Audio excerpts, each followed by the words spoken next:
जय श्री राम। मित्रों, रामचरितमानस की यहाँ तक की कथा मैं आप सभी को सुना चुका हूँ।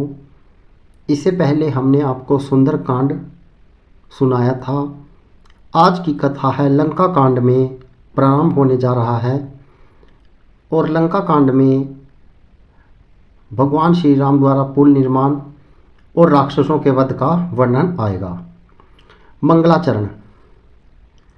कामदेव के शत्रु शिवजी के सेव्य भव्य के भय को हरने वाले काल रूपी मत वाले हाथी के लिए सिंह के समान, योगियों के स्वामी, ज्ञान के द्वारा जानने योग्य, गुणों की निधि, अजय, निर्गुण, निरवकार, माया से परे, देवताओं के स्वामी, दुष्टों के वध में तत्पर, ब्रह्म वृंद के एकमात्र देवता, जल वाले मेघ के समान, श्याम के समान सुंदर श्याम, कमल के से नेत्र वाले पृथ्वीपति, राजा के रूप में परम देव श्री राम जी की मैं वंदना करता हूँ।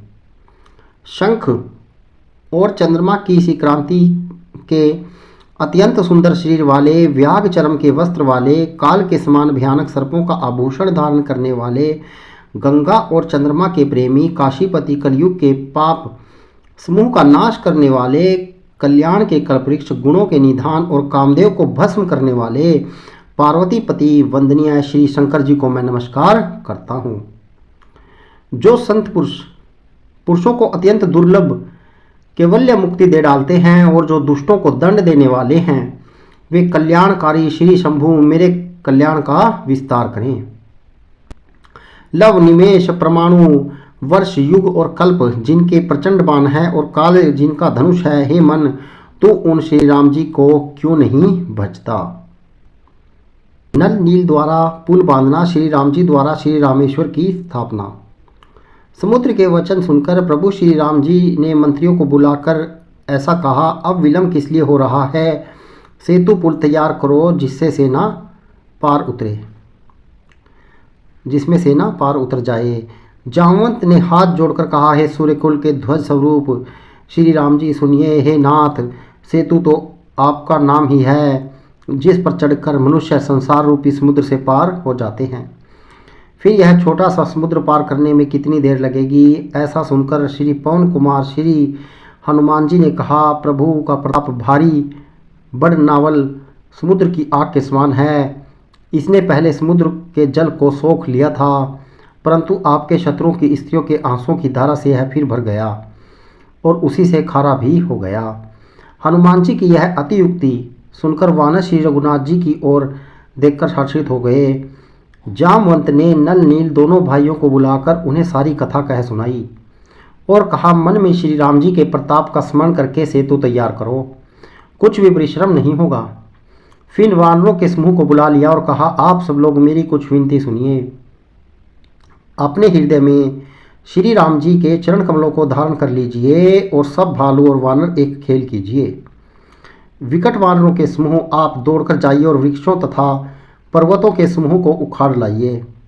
यह सुनकर वानर और भालू हुकार करके और श्री रघुनाथ जी के प्रताप समूह की जय पुकारते हुए चले।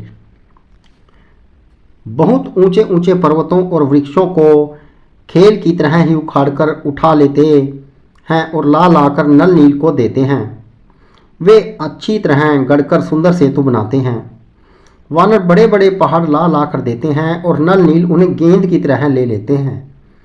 सेतु की अत्यंत सुंदर रचना देखकर कृपा सिंधु श्री राम जी हंसकर वचन बोले, यह भूमि परम रमणीय और उत्तम है, इसकी असीम महिमा वर्णन नहीं की जा सकती। मैं यहाँ शिव जी की स्थापना करूँगा, मेरे हृदय में यह महान संकल्प है। श्री राम जी के वचन सुनकर वानर राज सुग्रीव ने बहुत से दूत भेजे जो सब श्रेष्ठ मुनियों को बुला ले आए।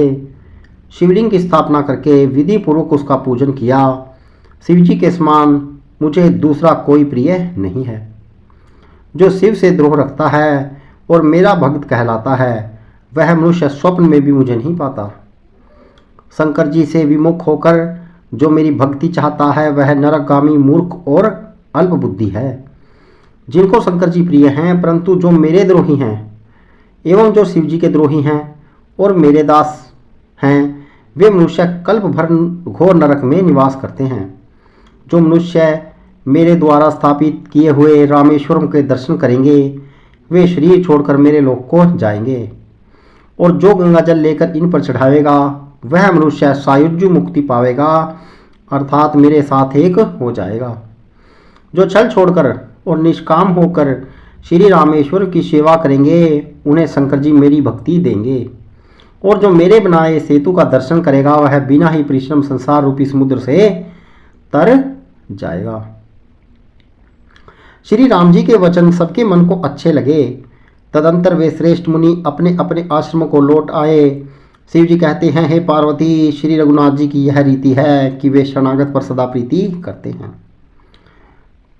चतुर नल और नील ने सेतु बांधा। श्री राम जी की कृपा से उनका यह उज्जवल यश सर्वत्र फैल गया। जो पत्थर आप डूबते हैं और दूसरों को डुबो देते हैं वे ही जहाज के समान स्वयं तैरने वाले और दूसरों को पार ले जाने वाले हो गए। यह न तो समुद्र की महिमा वर्णन की गई है, न पत्थरों का गुण है, न वानरों की ही कोई करामात है। श्री रघुवीर जी के प्रताप से पत्थर भी समुद्र पर तैर गए। दूसरे श्री राम जी को छोड़कर जो किसी दूसरे स्वामी को जाकर भजते हैं वे निश्चय ही मंदबुद्धि हैं। नल नील ने सेतु बांधकर उसे बहुत मजबूत बनाया। देखने पर वह कृपा निधान श्री राम जी के मन को बहुत ही अच्छा लगा। सेना चली जिसका कुछ वर्णन नहीं हो सकता। योद्धा वानरों के समुदाय गरज रहे हैं। कृपालु श्री रघुनाथ जी सेतु बंधन के तट पर चढ़कर समुद्र का विस्तार देखने लगे। करुणा कंद प्रभु के दर्शन के लिए सब जलचरों के समूह प्रकट हो गए, जल से ऊपर निकल आए। बहुत तरह के मगर, नाक, घड़ियाल, मच्छ और सर्प हैं जिनके 100-100 योजन के बहुत बड़े विशाल शरीर थे। कुछ ऐसे भी जंतु थे जो उनको भी खा जाएं। किसी किसी के डर से तो वे भी डर रहे थे। वे सब वैर विरोध भूलकर प्रभु के दर्शन कर रहे थे। हटाने से भी नहीं हटते। सबके मन हर्षित हैं, सब सुखी हो गए। उनकी आड़ के कारण जल नहीं दिखाई पड़ा। वे सब भगवान का रूप देखकर मगन हो गए। प्रभु श्री रामचंद्र जी की आज्ञा पाकर सेना चली। वानर सेना की विपुलता, अत्यधिक संख्या को कौन कह सकता है। मित्रों, यह मैंने आप सभी को नल नील के द्वारा सेतु बंधन का वृतांत आपको सुनाया है। यदि इसमें कोई त्रुटि रहे उसके लिए मैं क्षमा प्रार्थी हूँ। और यदि वीडियो अच्छी लगे, यह कथा आपको अच्छी लगे तो चैनल को लाइक, शेयर और सब्सक्राइब करना ना भूलिएगा। जय श्री राम।